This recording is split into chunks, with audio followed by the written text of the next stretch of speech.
taliska ciidamada booliska Soomaaliyeed ayaa waxa ay saxaafadda hor keeneen dad ay ku sheegeen iyo hub ay soo qabteen oo ka tirsan xarakada Al-Shabaab iyagoona sheegay howlgallada ay ka wadaan magaalada Muqdisho inay sii socon doonaan waxa warbixintan noo soo dirtay Sahra Cabdullaahi Ciise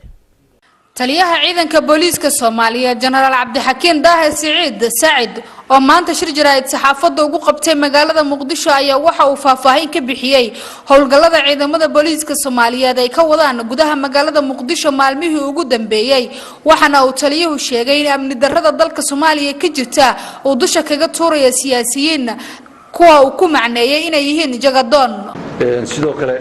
warbixinta xafiiska howlaha booliska General Abukar asagana waa la shargaraysan waxaan rajaynayaa marka inay taasina ay ahaato wax rekoordin ah markaan ka hadlo intii hore waxa ka hadlay jaranka laakiin anu hadda waxaan rabaa in qodobo yar oo kooban ka hadlo oo ah runaantii saddex qodob oo ah inaan dib u jalaano shalay maxaan soo marnay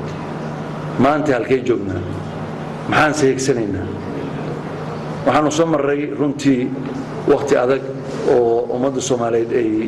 la soo tacaashay dhibaatada hadda si dhamaanaysa taariikhan marka dib loo fiirsho dhowr sano ka hor waxaanu ku jiray dhibaato intaan ka badan muddo kadib sidoo kale taliyuhu waxa uu warbixin ka bixiyay 17 May ilaa iyo iminka waxyaabihii uu qabsoomay taliska ciidanka booliska Soomaaliyeed waxaan runtii aad iyo aad ugu mahadinayaa shacbiga Soomaaliyeed oo howlgallada booliska iyo ciidamada amnigu ay qabtaanba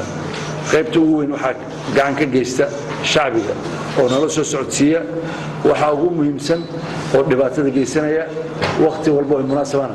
waxaan ugu tagnaa goobahooda ayaga sahlan kiisaskan faraha badan leh oo muddadan dhow la qabtay iyo intii hore oo laga soo shaqeeyay waxaan leenahay shacabka aad baad u mahadsantihiin annagu shacabkan u shaqeynaa shacabkan waxaan ka doonaynaa wax allaale wixii dhib ku ah inay si sahal ugu soo gudbiyaan ciidamada amniga isla markaasna aan ka qabanno cid walba oo amniga wax u dhimaysa ugu dambeyntii waxaan aad ugu tacsiyanayaa yani cadowgu marka uu dhibaato u geystay dadkii maalkii nafsadii shacabka waxay noqotay wax ay kaga fursan waayaan inay burburiyaan wax kasta oo horumar u leh ummadda baala la qarxiyay baalu dambi ma gelin murtadna maaha laakiin waxaad arkaysaa noloshii iyo nololadii ummadda iyo nabadgelyadiiba inay u diidan yihiin oo ay rabaan inay ku hayaan meel mugdiya terror iyo argaxiso ummadda iyo baqdin aan macno lahayn wax walba oo horumarkooda u taraayaan ay la diriraan